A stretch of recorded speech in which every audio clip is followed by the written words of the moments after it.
All right. So this week's we have a 2-part episode coming up. Woohoo! And I like this. These 2 episodes a lot. I like them a lot. Better than last week's 1.2. Yeah. I'm guessing. It looks like Adam is just like I was just going to Academy, flipping in and out. Yeah, teleporting around, teleporting around, apparating around. Yeah, apparition is better. All right, so let's bring up the screen here. My God, they're going into the wormhole at full impulse.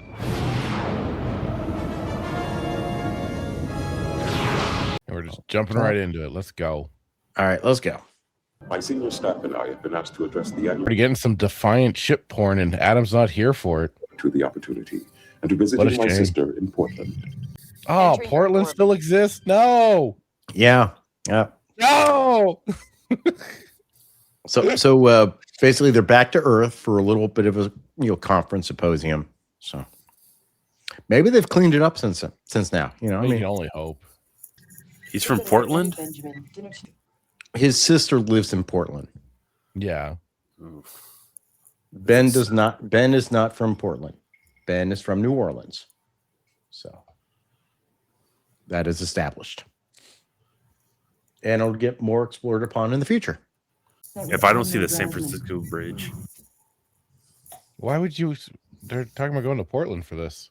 No, that's where his sister is. They're going to Starfleet headquarters. Oh, they are Which is going in to San Francisco. Okay.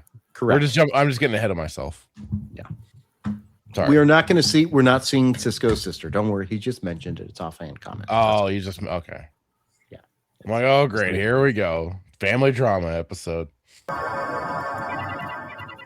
They never materialize at their destination. They're just gone.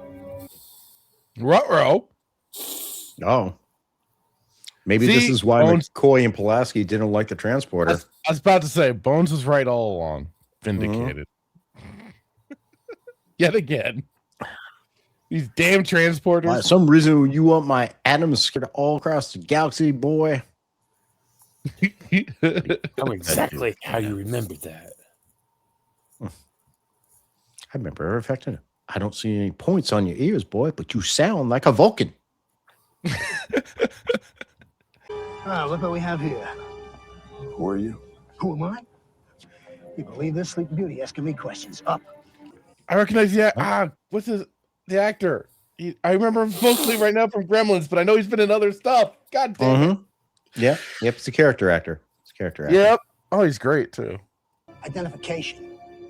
What happened to Starfleet headquarters? Oh, perfect. Just what we need. 2 more dims. 2 more dims. Oh no. Notice anything about the way he's talking? Much more. What did they wake him with? What are they carrying? Shotgun. Yeah. So classic Starfleet weapon. Classic Starfleet weapon, the shotgun. I'm sure it will be with Starfleet Academy anytime now. Yeah, probably from the last time you were in a sanctuary district. Sanctuary District? What year is this? Same year as it was yesterday, 2024. Interesting. Well, we just don't have people in those kind of snippy jumpsuits, but this episode was almost 30 years before 2024. God, that's funny. Let's see how prescient the writers of this episode were. Oh no, how predictive were they?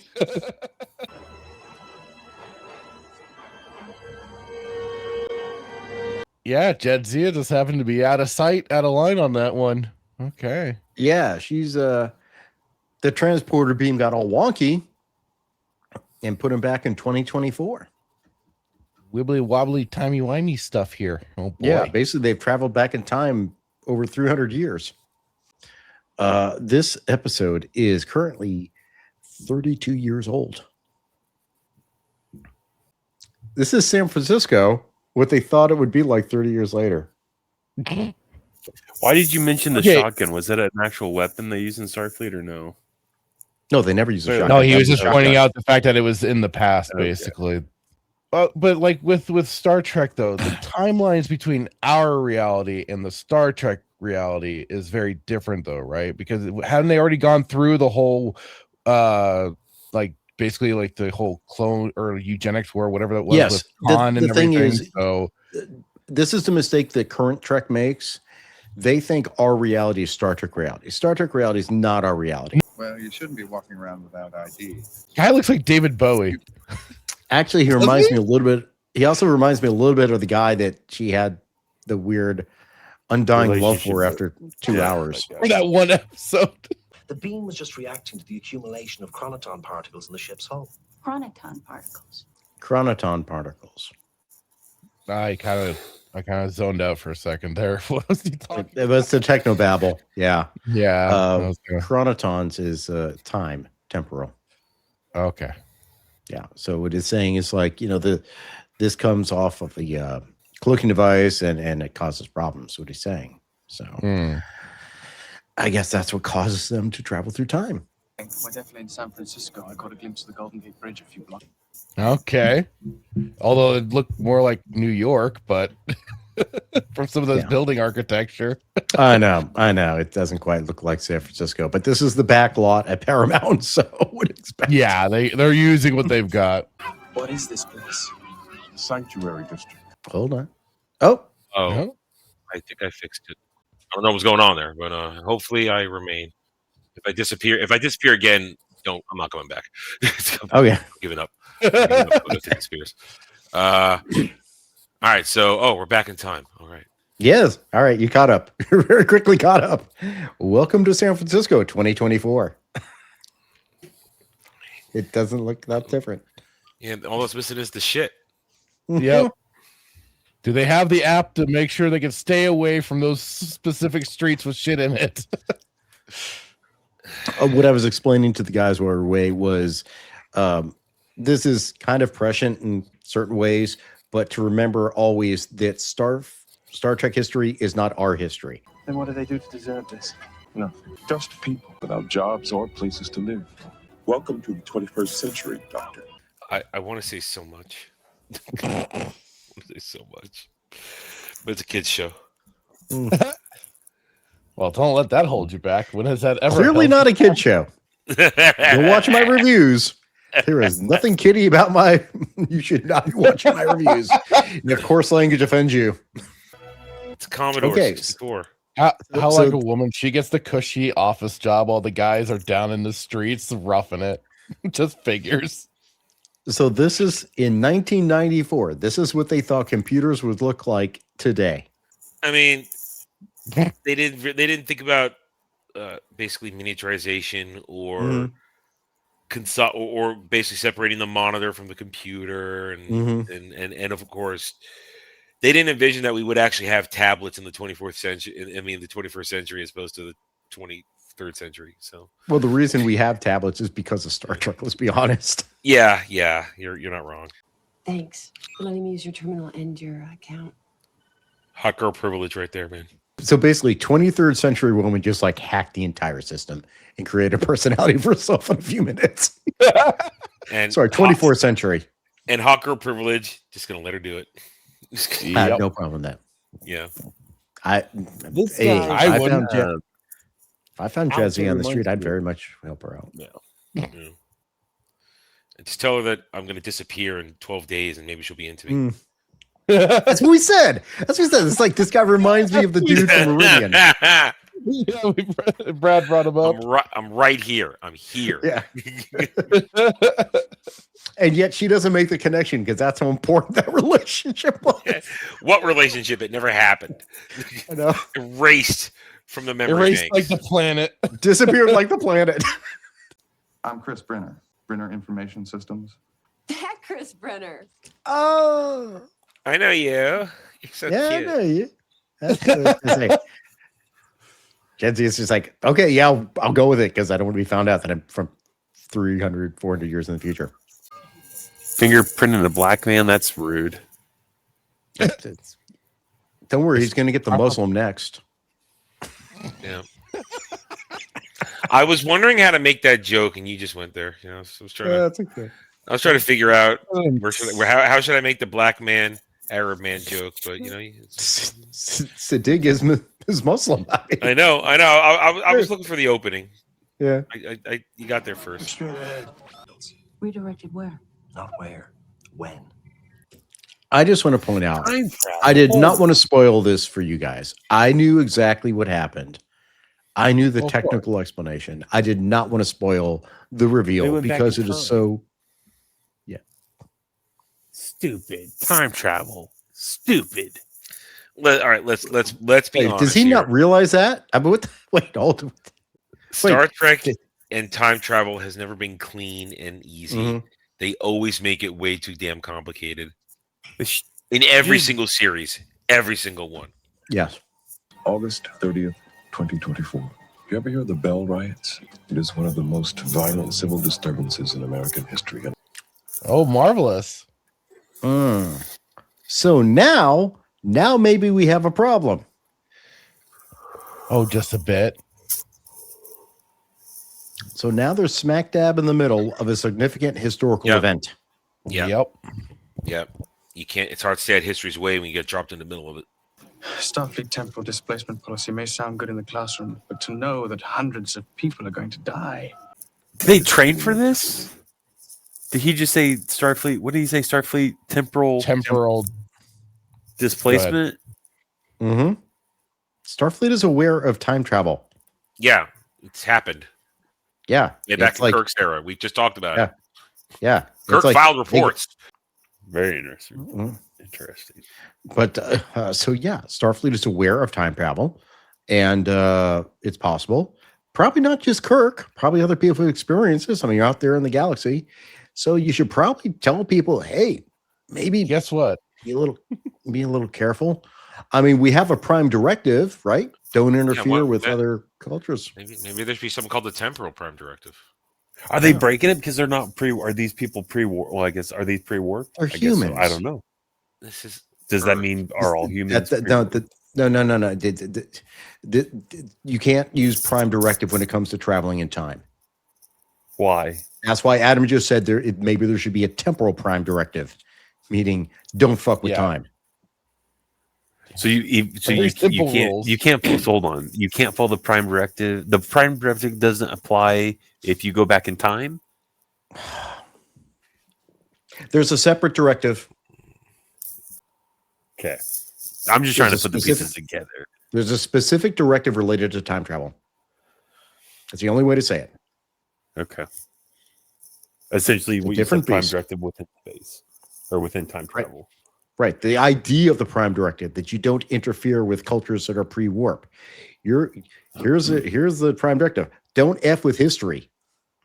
If we try to help them in any way, we risk altering a pivotal moment in history. See? Don't F with history. Stay out of history's way. Mm-hmm. Yeah. Simple lesson. No. It really is. Doing it, well, sometimes tough. Gimmies are people like you, people who are looking for help, a job, a place to live. No, and what about the DIMS? So we're getting a little bit of a song. The DIMS are, I think we have a word for DIMS these guys. Guys. Oh. And watch out for ghosts. They can be dangerous, and they tend to prey on other residents. Okay, not white people. We'll stay away. What? Who? Yammock sauce. I don't know. I thought just Yammock sauce. All right. I said she said ghosts. I thought she meant white people. I thought she'd be racist, but she wasn't. No. It was able to get you a room at the cliff for the next 5 nights. You didn't have to do that. I know that. You're pretty. So. I mean, Adam was just vocalizing what we were all thinking. I mean, come on. Also, literally, this guy's probably a billionaire. Yeah. Why is he taking the subway? Slumming it, man. You find hotties like Dax. That's right. They're just sleeping on the stairs. It's like, another Dutch woman sleeping on the stairs. So, what are your plans? She'll be wife number 12. Well, I hope you don't. This isn't Elon. Stop it. Elon doesn't marry any of them. That's true. They don't. He does not marry. That's true. He doesn't impregnate some of the bounces. Just planning the colonization of Mars. Causing people to suffer because you have forgotten how to care. That's really hard to understand. Bashir's really preaching right now. Yeah. A little. It's just a little a little. obnoxious. Little obnoxious. Yeah. He's getting a little over theatric too with this performance on it. The delivery just feels really overdone. This is still a scarcity society, not a post-scarcity society. And he's looking at it from the perspective of a post-scarcity society. Yeah. Right. And he doesn't understand. No. He can't compute it. Despite how smart he is, he cannot rationalize how the world he lives in came from this world. Basically, it's the problem. Are humans really any different than Cardassians? Or if push comes to shove, Yeah, we don't have spoons on our head. Easy. We're also not addicted to Yamik sauce. Everybody should be addicted to Yamik sauce. If there was Yamik sauce, there'd be no hunger crisis right now on Earth. No, there'd not be. You should be drinking it by the gallon and getting diarrhea. Oh God! Also, it runs right through you. Remember, Doctor, we can't interfere. You gotta. Prime directive. Not prime directive. Not prime directive. Still, that's a command officer knowing how to handle situation. That's why. That's why Julian is a JG. Mm-hmm. Yeah, he's also just a doctor. Yeah. Do no harm overrides all his programming. You better look somewhere else, new boy. Now that's racist.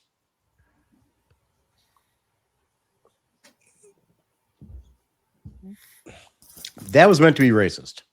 Was it? Oh yeah. Yeah. Just to answer your question, when time travel is evolved, the Prime Directive itself is not the main governing rule. Prime Directive primarily applies to interactions with pre-warp or developing alien civilizations, prohibiting interference in their natural, social, political, or technological evolution. Starfleet has a separate principle when it comes to time travel. There you go. Which we've not heard, but I kind of told you there's one. Should be temporal warp directive. Warp? What? Temporal time warp? Do the time warp? Yeah. Temporal. Okay. It's a temporal time warp directive with Dr. Frankenfurter in charge. Gotcha. Very clear. Okay, that dude's a ghost. That's a ghost. Yeah, he's one of the ghosts. He's one of the ghosts. Yep. Crisis actor. Bye. Will be to find a couple of volunteers crazy enough to risk getting lost in time to do the job. I think I know a few likely candidates. Odo's like, I just got volunteered without being asked. Or is Miles found the ultimate out without getting divorced? Going back in time, baby. Dear Keiko, I'm only receiving this letter. I never loved you, but I did love Molly. Tell her daddy loves her.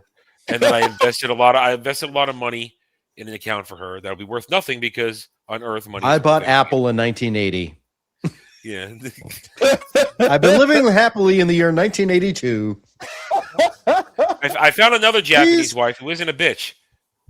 Please destroy the DeLorean. Do not come looking for me. She tries to do Irish man lives successfully and happily with new Japanese wife. I become a famous actor by the name of Cole Meany. So. I was in movies with Tom Cruise. And then I helped Gene Roddenberry to come up with an idea for something called Star Trek. It was great. and then I played myself in the show. And you were still a bitch. I couldn't cast anyone I liked. I'm gonna bet you were. Oh, that felt good. I like that. That was a good one. Sorry. I promise never to complain about the station's Cardassian beds ever again. Kind of interesting. This is an accurate representation of San Francisco today. It's actually cleaner. Yeah, that's true. Just a little There's bit, yeah. Yeah, no poop. Yeah. No one's stepping on, You know, it's also we haven't seen a single drag queen. That's true. Oh, Throughout the yeah. library. We saved that for Starfleet Academy. Yeah, Oh God. Look, and the other look, I've made very clear, Adam, that was not a casting. That was someone who just walked in off the street carrying booze to give to kids. That's all that person was. Oh, 2 years from now, when you guys are allowed to watch the episode, you'll understand that joke. Isn't there something we could exchange, to get access to the roof? They literally traded the uniforms. Why? I don't know. Because they don't smell. Maybe that's it. Maybe that's it. Maybe they look comfy. I don't know, but that's what happened. It's like, if I was Julian, we know don't affect things, but we said my friend here is a doctor. Maybe he can just look at somebody. Maybe somebody's feeling well.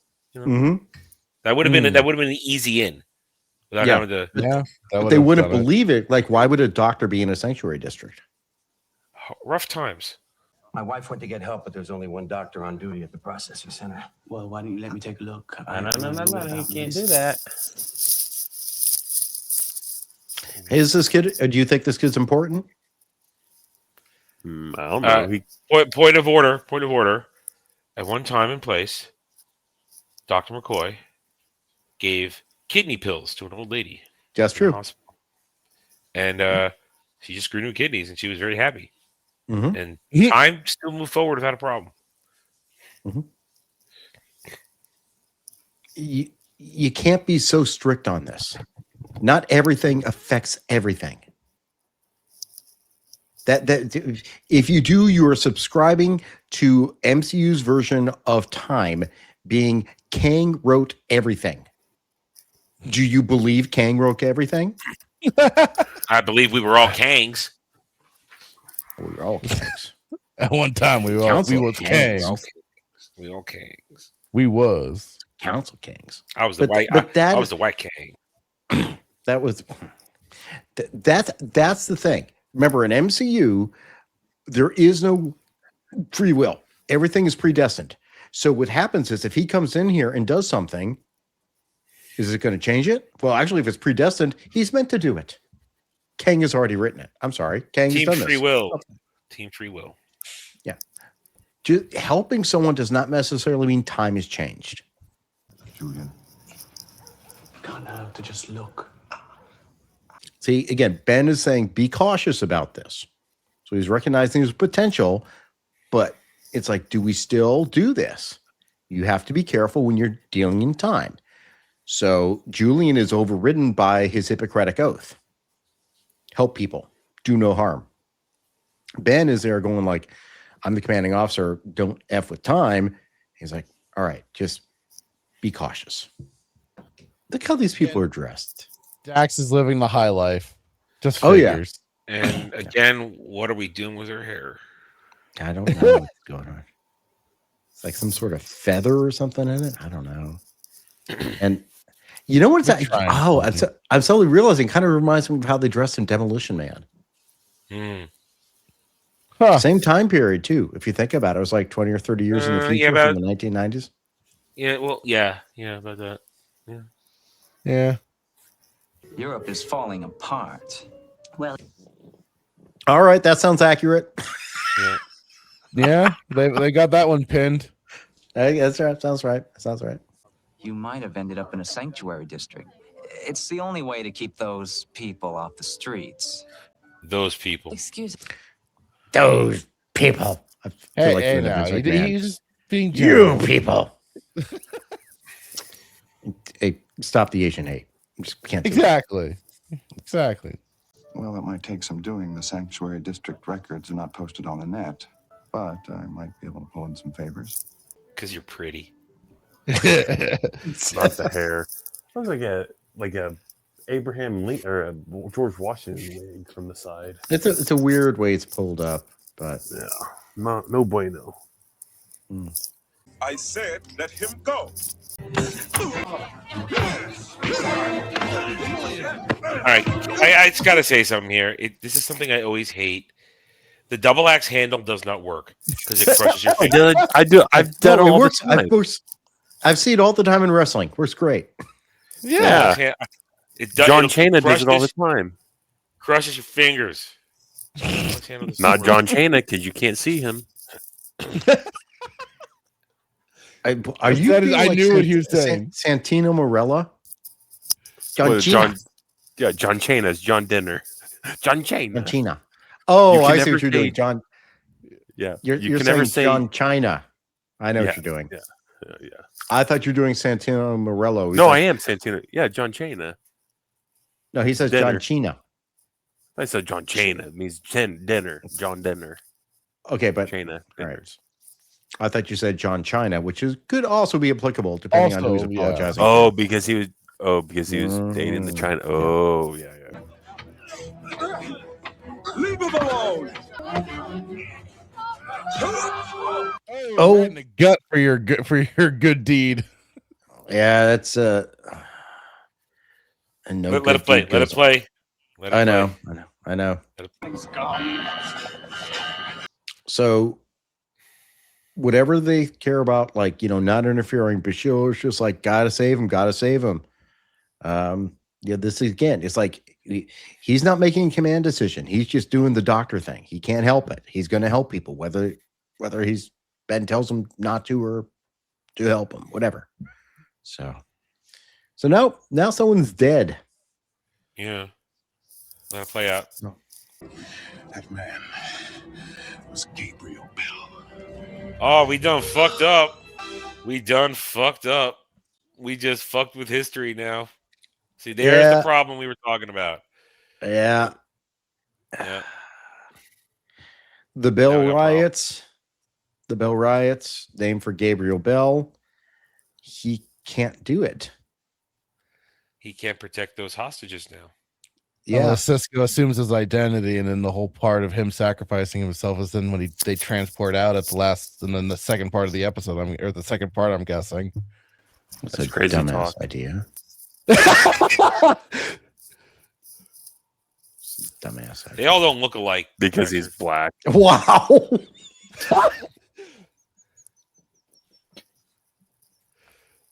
Let's move on. Well, if you want to go there, I mean, low hanging fruit. I'm sorry. I was just talking to Starfleet security when my comm line went dead. There's something wrong with our. Uh-oh. Here's the ripple effect of the. They threw the stone into the water, and we're getting a ripple effect of time. Oh dear. Oh dear. I'm not detecting a single sign of Starfleet activity anywhere. Yikes. The reason we call it Sector 001, without Sector 001, Federation don't happen. Oh. They did step on a mosquito. Oh dear. Oh, just a tiny one. In the sector. Then why weren't we affected? Not sure. Plot armor. No, they got the chronotons on the ship. That's why the little mini chronoton plot armor. Yeah. That's what it is. One of the guards got in a fight with the dim down at processing. Now everyone's going crazy. I have to find my dad. Oh, looks like it started 2 days early. Yep. Ruh-roh. Now this looks familiar. Yeah. Now this. Here we go. Summer love, guys. Summer love. Mostly peaceful protests. Mostly peaceful. CNN will be out there. Nothing to see here. Move along. The name is Bell. Gabriel Bell. Stupid idea.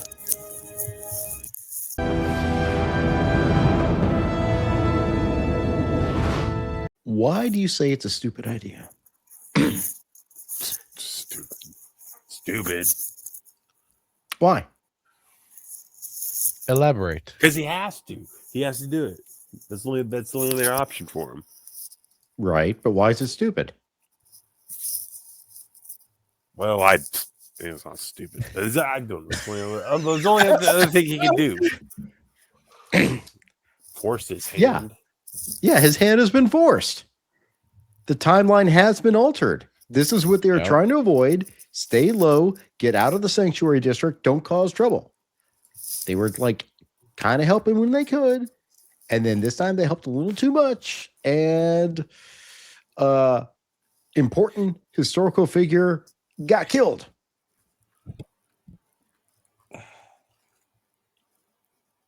Why they say. Yeah. So, fractured as typical. I thought Hitman was going to finally take the reins for once and go into it. But... Nope.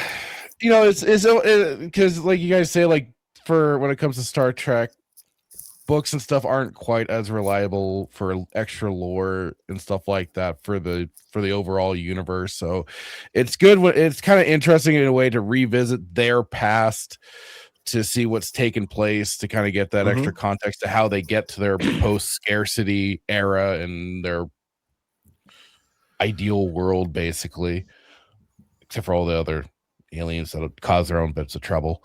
But it's a tough thing trying to do the time travel stuff. I know you keep referring to like Marvel and their slop with that stuff, but it's just still like what's one of those things that I like thinking about and I like going over, because it is like, so there's a timeline where this didn't happen, but then I don't know if Star Trek deals in multiple timelines. No, just the mirror universe. That's it. Well, just the mirror universe. 2009 created multiple timelines. Well, we don't acknowledge 2009. I'm talking about. Yeah, the Star Trek actually probably is more in line with the way time travel is presented in Back to the Future. You go back to the past, you change something in the past, it affects your future. So the best time travel rules. Yeah, it's the easiest thing. Yeah. And then the Avengers came in and effed it all up. Dragon Ball Z time travel rules. Yeah. Oh, don't. Well, that's what it is. No, I know. It's what it is, and it's the. I love Dragon Ball. I love it, but Dragon Ball Z time travel rules are the most messy. fucked up way to do time travel. The most fucked up way. That was just Toriyama wanting to have science fiction for his storylines. I think that the when you start introducing the idea of multiple realities, that's when it really becomes problematic, because time travel would be just like you go back in time, and if you change something, then everything changes in the future. But what now multiple realities, multiverse theory, now you have branches all over the place. And if you get down to it, that's freaking insane. You can use it, but I have done it, but you have to use it carefully, like a scalpel. Yeah. Use it with a scalpel. Be very careful with it. I use it all of twice in my fictional universe, and it's and one is done with a purpose to show basically evil versions of people, kind of mirror universe type of thing, and another one is to show just the example how a cause and effect goes the wrong way and creates an even worse monster than you're dealing with in one situation. So I mean, I deal with it, and then you know what? Then I don't do it again. I don't do it again. You need to be judicious about it. Yeah. Or have an exact plan on how you're gonna utilize time travel and how you're gonna implement it and stuff like that too. I literally already wrote those books. They just need to be rewritten to fit certain things I'm not allowed to use for copyright reasons. So I'm saying I did it. No, I can say I did it, and I did it well. Very easy. I all planned out. I would almost think if you're doing it, you actually have to write out, this is a rule for time travel. This is what I'm sticking to in my universe. Right. Except that whether, it's like this, it's just like, I'm just doing Back to the Future. You go back in time, Biff gets the almanac and bets and wins. And now there's a whole new future. Right.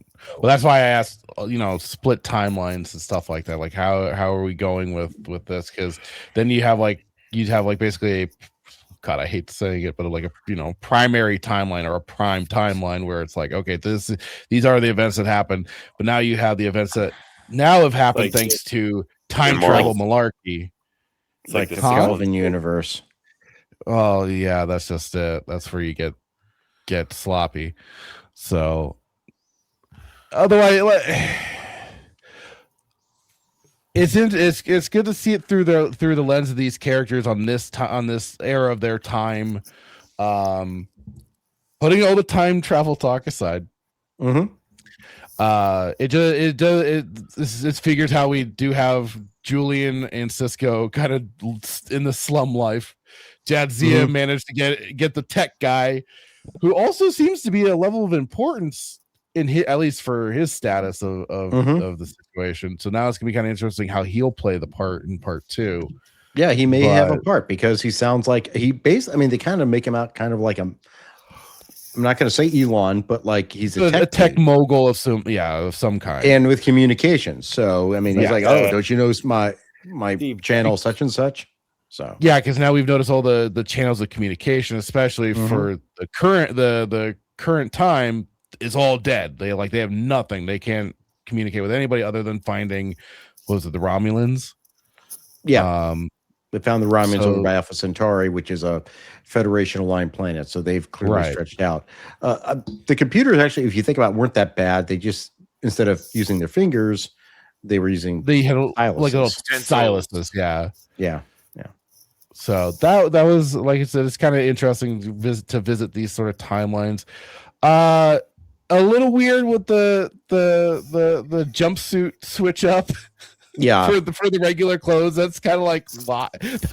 I mean, they might as well just found clothes on a hanger and stolen them and just done the switch up that way. Or like you guys said, Julian could have made the exchange of, I'm a doctor, I have medical experience, I could help people. You could let me in that way, and they could could have given them clothes that way. Otherwise, yeah, I don't think I'm going to be 100% correct, but like I kind of see where part 2 is going to be leading, with Sisko taking on the identity of this Bell, and now it'll just be how they're going to try and now correct history. But for now, like it was engaging enough. Like certainly, unlike some of the prior episodes that we've had to already deal with, I always like I've said before, I always like lore episodes, so this was fun to kind of see the past come to life for instead of like going through like a book. So otherwise, I'm not going to say whether you're right or wrong, but I'm going to say I didn't expect you to. I think your ideas and predictions are based on the fact that we have had like 30 plus years of watching this type of right. That's true. But I try and go in with like a fresh mind too at the same time, but I just couldn't help but kind of go, I think this is where it's going, but we'll find. I'm still happy to see where I'm still happy to find out what happens. Hitman, how about you? I mean, let's be honest, this is no Defiant level episode, but I've always wondered if predictive programming was everything. I don't know if it is, but it's very interesting that this takes place 30 plus years, whatever it is, and they got it right. So I don't know if California, San Francisco was a cesspool 30 years ago, but I find it very interesting that somebody gets this concept of sanctuary city, tent city. I mean, my goodness, this is exactly out of, like, we saw Gavin Newsom in Tent City trying to clean up, for his re-election campaign. So it's just kind of interesting. And when the Chinese visited. Right, yeah, the Chinese visited Keiko's people.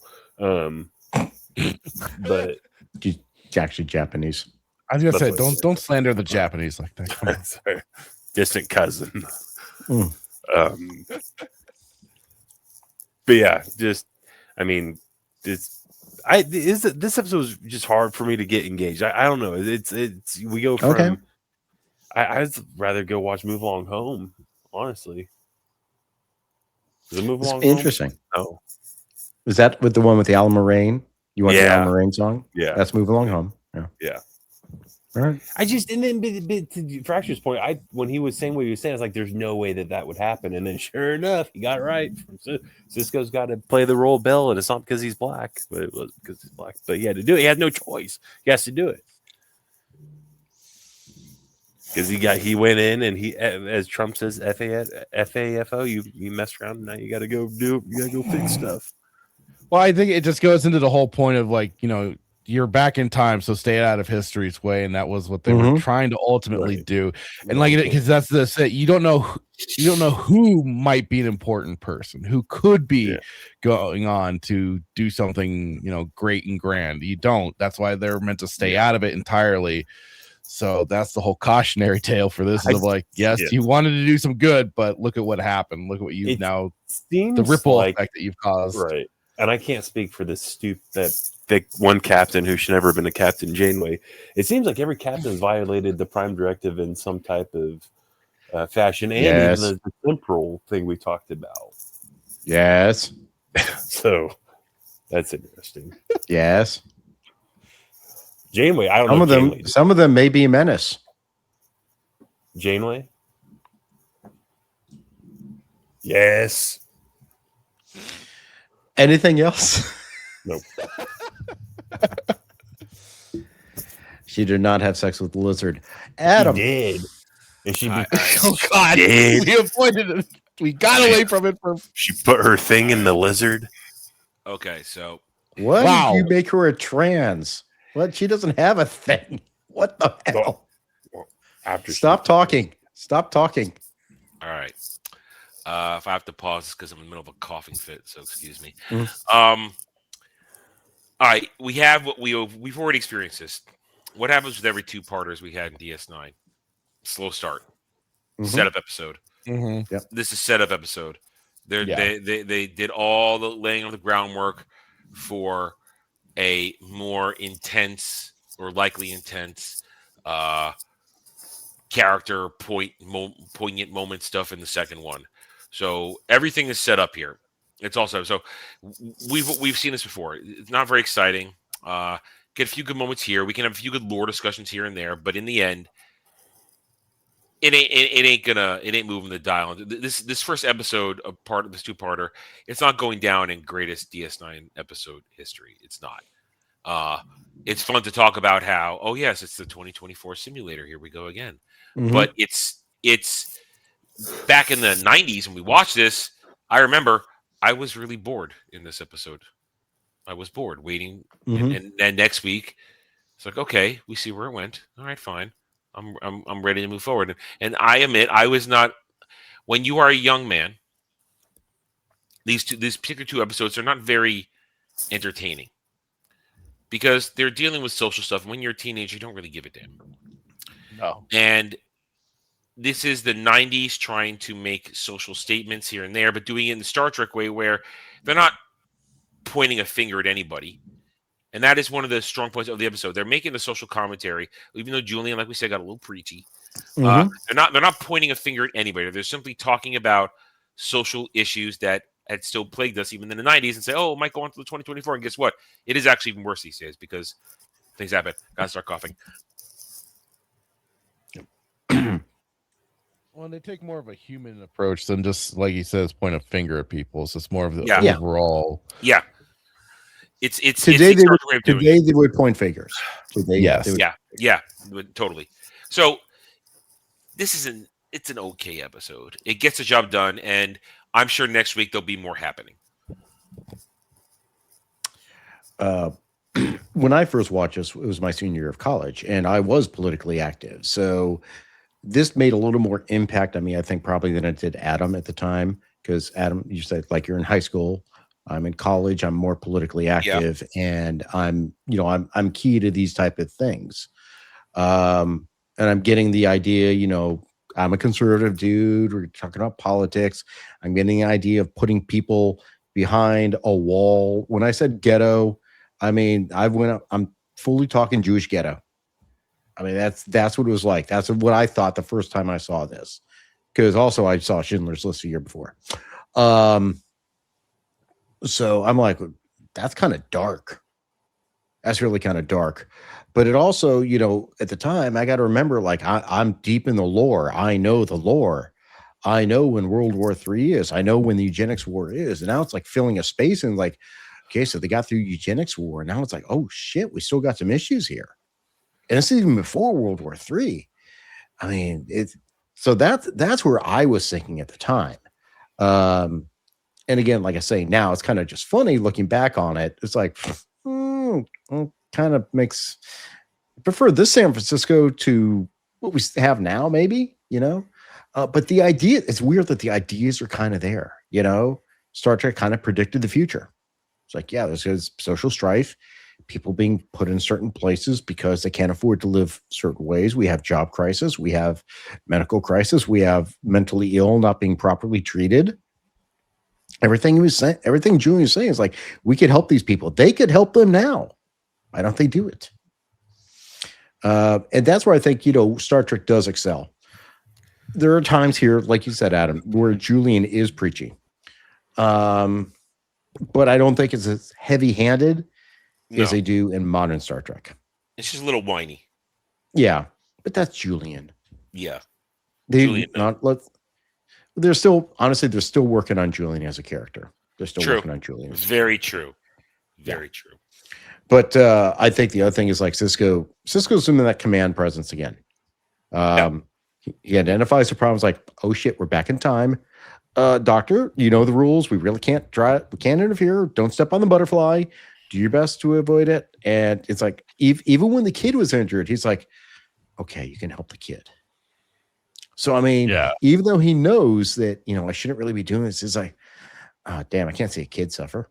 So, you know, that's one of the things about time travel. And like we were saying, it's like they have a class on it in Starfleet. There's a primer. It's like, here's continuing education. Don't F with time if you can avoid it. So it's an interesting way this is presented. This, like Adam said, this is the setup. This is setting the ball up for the spike. So next week, someone's going to try to spike that ball. But overall, I thought it was a decent setup. A little slow, at times a little slow. Could have been a little punchier, but I think it actually presented the world well for what they need to tell for the story, because I know where the story is going. So I think it tells the story well, and I think what is set up will pay off in the second episode. At least in my opinion, it does. So, any other commentary? Nope. All right. Let's see. I'm interested. Let's see how many bars of Latinum people are putting on the table this time. This could be interesting. Give her a spin. One time on the house. Fracture Filter, how many bars of Latinum are you putting on the table? For this one, for my overall enjoyment of it, I'm putting down a 6 for it. Okay. Hey man, what do you got? I'm gonna give it a 5. Okay. Adam, how about you? I'm dropping 6. The characters were still doing good character stuff, which keeps it just above average, because we have presence of Sisko. The presence of Sisko.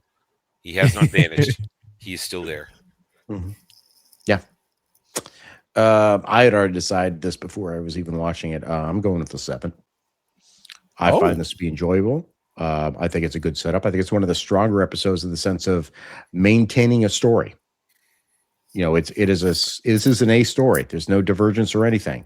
We had a little comedy in the beginning with Quark, but here's our A story. And we're getting increasing concerns going down the road of like, what is happening? Is this going to be a problem? And then in the end, oh shit, it is a problem. The Federation's gone. So the Negus is not going to get the promise. No, who's the Negus even there? Who knows? The whole universe, the whole galaxy's been changed. So I think what I say when I say it's a 7, I think it's a great setup for what's coming. I think they laid the bricks properly so that you can say, oh, okay, now I know what's coming. And I also thought the character work was appropriate. I thought they've really maintained good characters overall. So that's why I gave it a 7. I was basically ravaging out about a 6 overall. Yeah. But yeah. So that part 1 of past tense. Next week, of course, logically will be part 2. Directed by Jonathan Frakes. That's right. Jonathan Frakes is on that one. So, oh, nice. I like it a lot. I tell you right now, I'm going to like this next episode a lot. So I hope you guys do too. Frakes directs good television and movies. He can. Yeah. He can. Yeah. Otherwise, just want to point out that some of us have been very active talking about Starfleet Academy. Go watch myself and Adam talk about it. We each review it on our channel. We also do a little wrap up on Saturday with myself, Adam, Jed, and Dermy. Jed also reviews, so go watch his channel. What's his channel? I forget. Endless Frontiers. Endless Frontiers. Go watch his channel. Also doing great reviews. Really interesting. When you compare 3 guys who know Star Trek, compare how we take the reviews. Really interesting. Oh, they're all different. Each of us all different. You and I are sort of similar, but we each catch something the other one misses sometimes. So yeah. So yeah, if you know Star Trek Deep Space Nine and don't worry about getting spoiled from Starfleet Academy this week, go watch your reviews. If you have not watched Deep Space Nine, for the love of God, do not watch that episode. Don't. Stay away. Probably best just stay away, period, but do not get spoiled. Otherwise, questions, comments, witticisms down below. Click all the good buttons, and we'll see you guys next time. Bye. Bye.